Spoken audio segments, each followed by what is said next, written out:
Thank you for your patience. That'll be the first thing that comes out on the recording. Uh, and it struck me as I said that. I mean, we really to be grateful for one another's patience in the largest sense uh, is a good practice.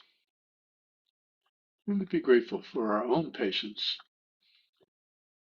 as well. So tonight, which is the 5th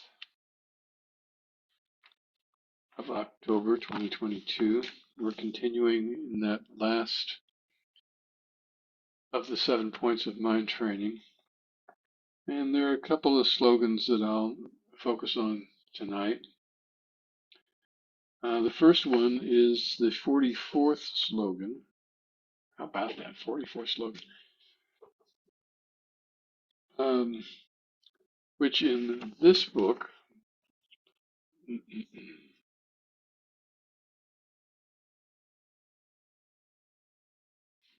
that you're all familiar with, is called Learn to Meet the Three Challenges. It's also sometimes translated as Train in the Three Difficulties. And I will read first from the book I just held up. As usual, that one is quite short. Jamgon Kongtrul says, the first challenge is to recognize disturbing emotions. Then to overcome them. The final challenge is to cut their continuity. Therefore, he says, you should train to meet these challenges. First, recognize disturbing emotions for what they are as soon as they arise. Then, stop them by taking corrective measures. Finally, be decisive in your attitude that such disturbances will never arise again.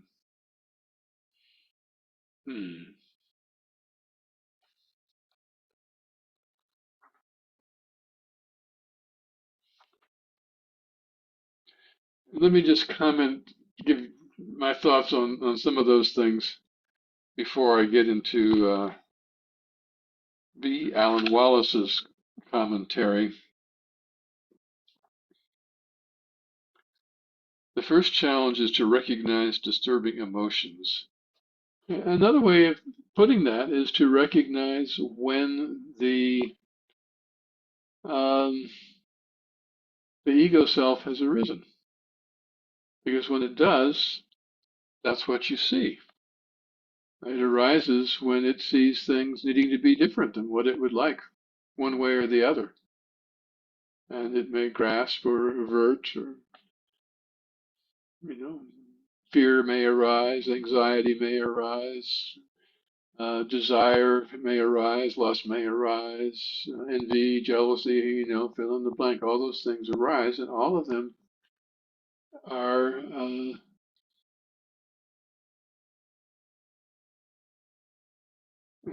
the temptation is to say an indication that the ego self has arisen, but that in fact is the ego self. There it is. So the first challenge is to recognize that, just like the R in the RAIN acronym that we have sometimes talked about. Then to overcome them, he says, stop them by taking corrective measures. Interesting there, because so much of the practice, how do we stop them? Very often we stop them by welcoming them, by accepting them, by allowing them to be present without feeling the need to get rid of them. So there are many strategies for stopping them. But this is not an invitation to spiritual shortcutting, as they say, to simply try to ignore or push away. I mean, that's an ego thing too. Push away a disturbing emotion. And then he says, if the end be decisive in your attitude that such disturbances will never arise again. I always get a little chuckle out of that. I think it's good to make that intention. But I think we talked even just the other night about someone, a woman who was, I was so judgmental about my husband, and I'll never do that again. And then 30 seconds later, here it comes again. you know. So now you've broken your intention. You could beat yourself up, and that again is not the invitation. He is so pithy. He says things in such short ways that there are volumes behind what he says. That it's important to be attuned to, not to take his words awry. And I think that B. Alan Wallace's commentary speaks to some of that. He calls this practice the three austerities. The three austerities are remembering, averting, and cutting off the flow. Remembering, averting, and cutting off the flow. Remembering refers to bearing in mind the remedies for mental afflictions when they arise. So he's approaching this a little bit differently.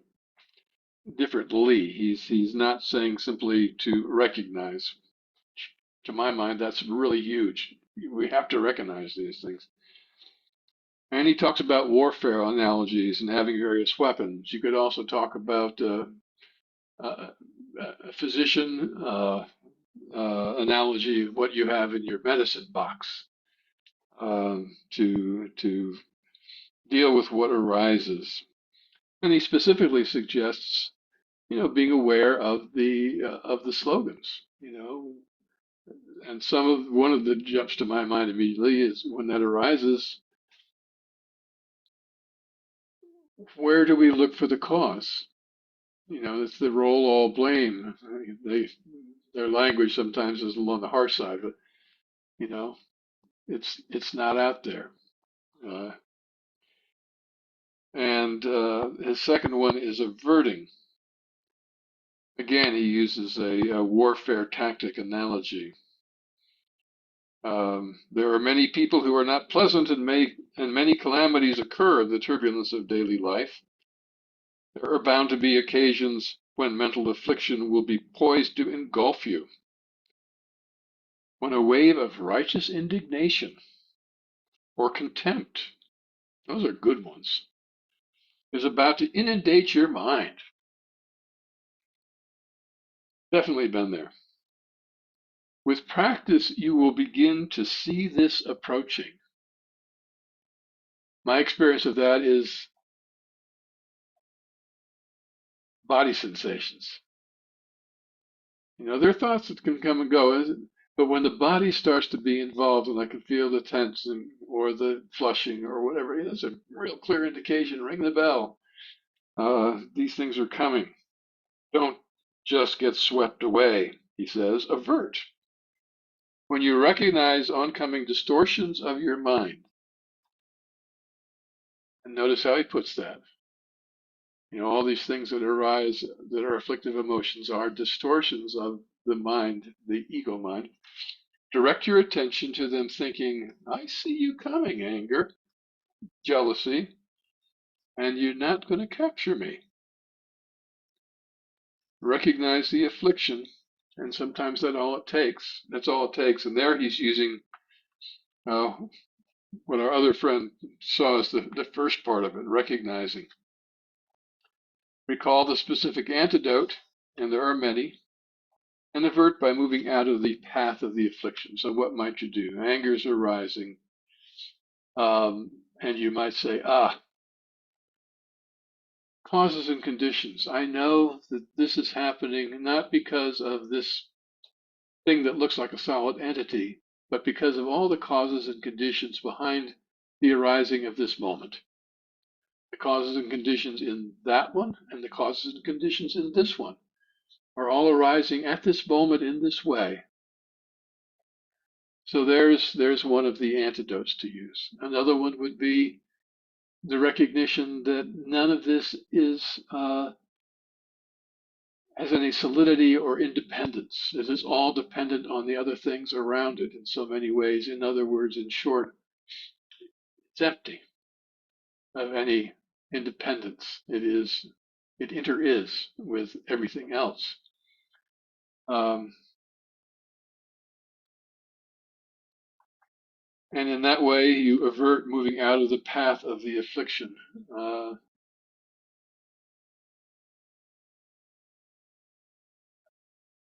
I don't know. To me, it seems more like when I'm really able to do that, it's not moving out of the path. It's simply being present and watching it either dissolve or move past. Anyway, that's just verbiage, really. And the third, cutting off the flow of mental afflictions as soon as they arise, is the third austerity. Again, a bit different than what Jamgon Kongtrul had to say, but they're similar, cutting the continuity. This requires keen vigilance. Just as reading a book on swimming won't keep you from drowning, the scholar who has stored away a warehouse of Buddhist knowledge won't be able to cut the flow of mental afflictions without practice. And he says there are two general strategies for that. One is to recognize an affliction arising and then settle the mind in its natural state. Kind of like what we just said as the second just before, observing the affliction without identifying with it. And that's the key, is that we tend to think that these things that are arising are either us directly or are owned by us in some way. And when we stop identifying with that and identify instead with the awareness in which it all arises, um, then it loses its power. The strategy of settling the mind in its natural state is simple, but difficult to accomplish and takes great vigilance. The strategy can be effective, though, because mental afflictions are parasitic, and if observed without identification, they feed on the identification, they die for lack of nourishment. I think that's a wonderful statement. The strategy of settling the mind in its natural state is simple, but difficult to accomplish and takes great vigilance. The strategy can be effective, though, because mental afflictions are parasitic, and if observed without identification, they die for lack of nourishment. I mean, we do that each time we do the meditation where we're watching the thoughts without identifying with them, without trying to hold them, without trying to push them away, without trying to judge the thoughts as good or bad or desirable or undesirable. We're just letting them be there, and they do just go away on their own. They gain and start to strengthen and enlarge when we start feeding them with our attention and in our discourse about them.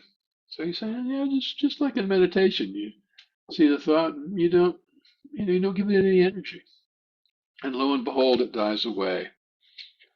Um, Even the remedy releases itself, and even those things release themselves when we don't give them that energy.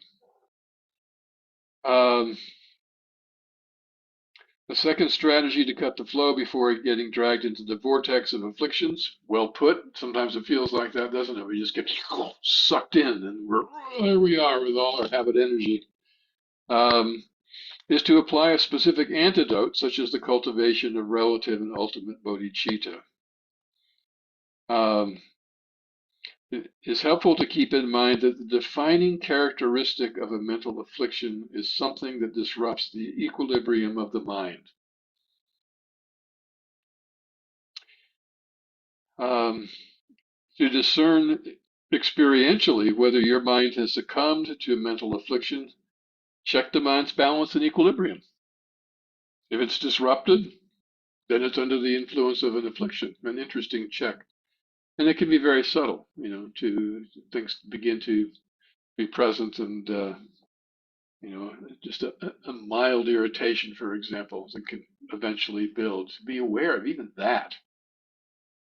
Uh, Check for the balance and equilibrium. If it's not there, then there may be something you want to do to help restore it.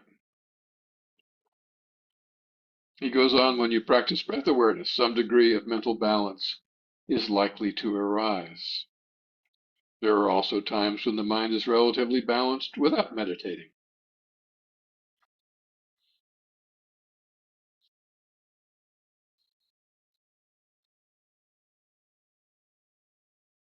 He does go on.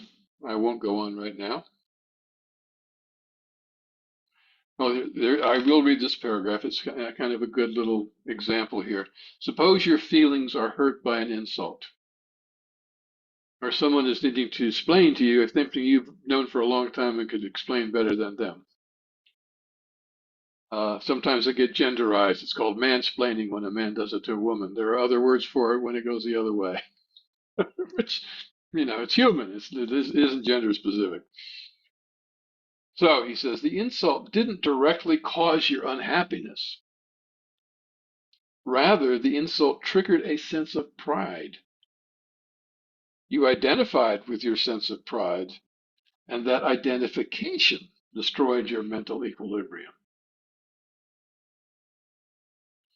Our habitual propensities for mental afflictions,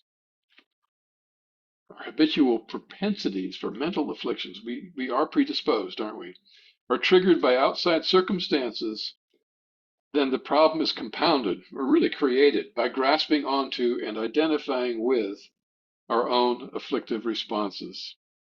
My pride is hurt. My anger is arising. It is me, it is mine, and we identify with it, and we're off and running.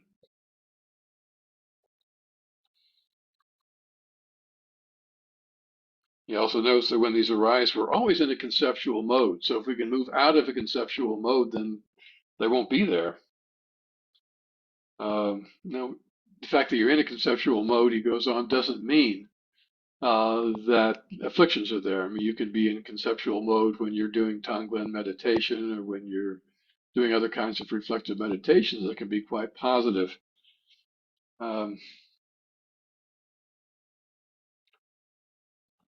so that's a few words from a couple of different people and my thoughts on this 44th slogan of learning to meet the three challenges or train in the three difficulties or the three austerities. And then the other one I wanted to touch on is related to that. It's the 49th one. In this book again, it is always work with what makes you boil. Um,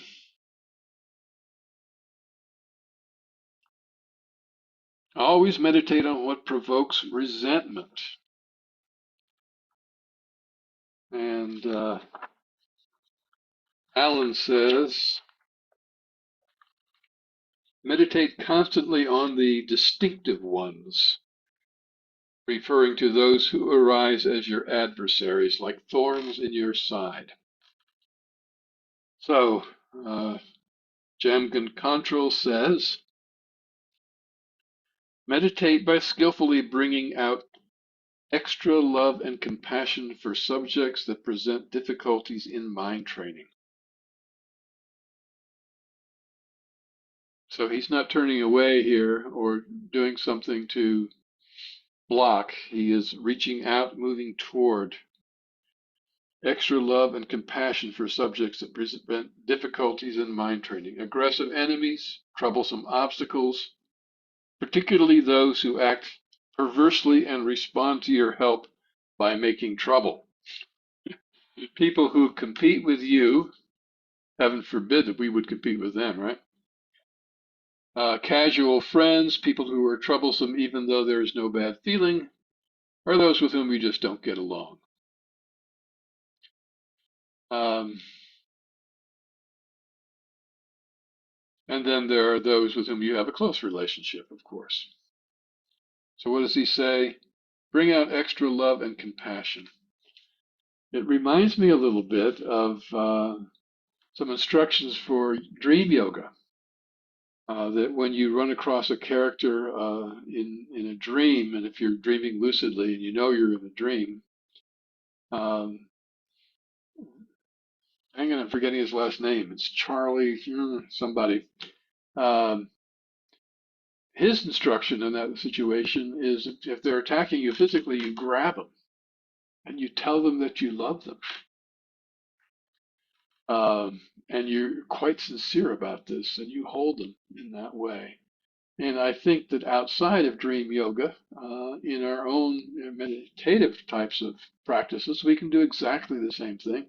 And in fact, we've talked about that at times in slightly different words, that it isn't simply a matter of accepting, but really embracing these afflictions, these aspects of our own selves that are arising, uh,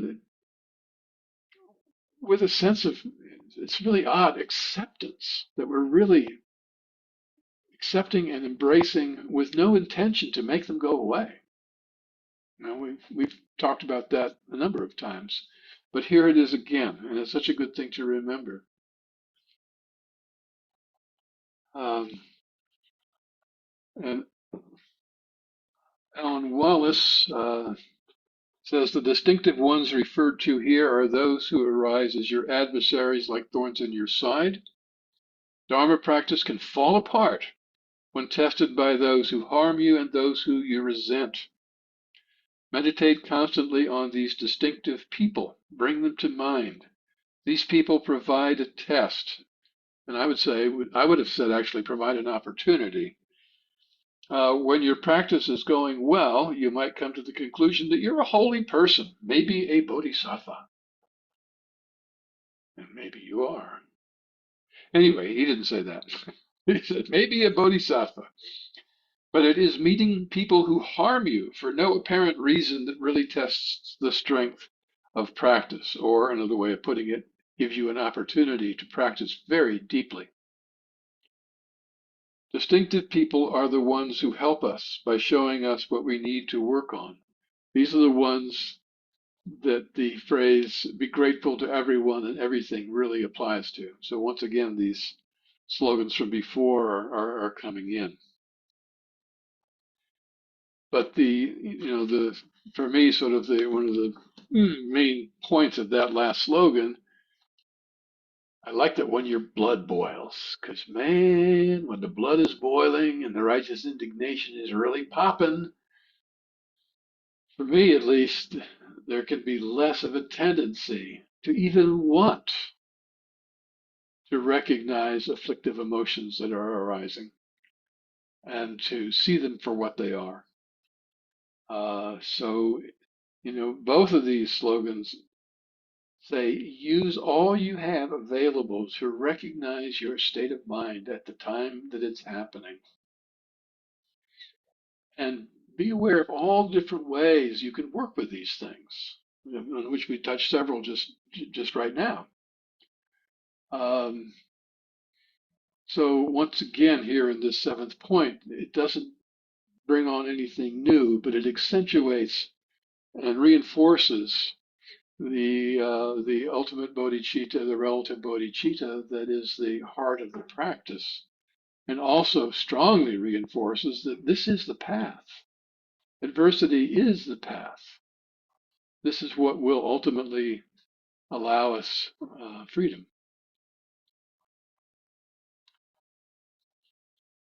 So I bow to you all, and I will stop at this point.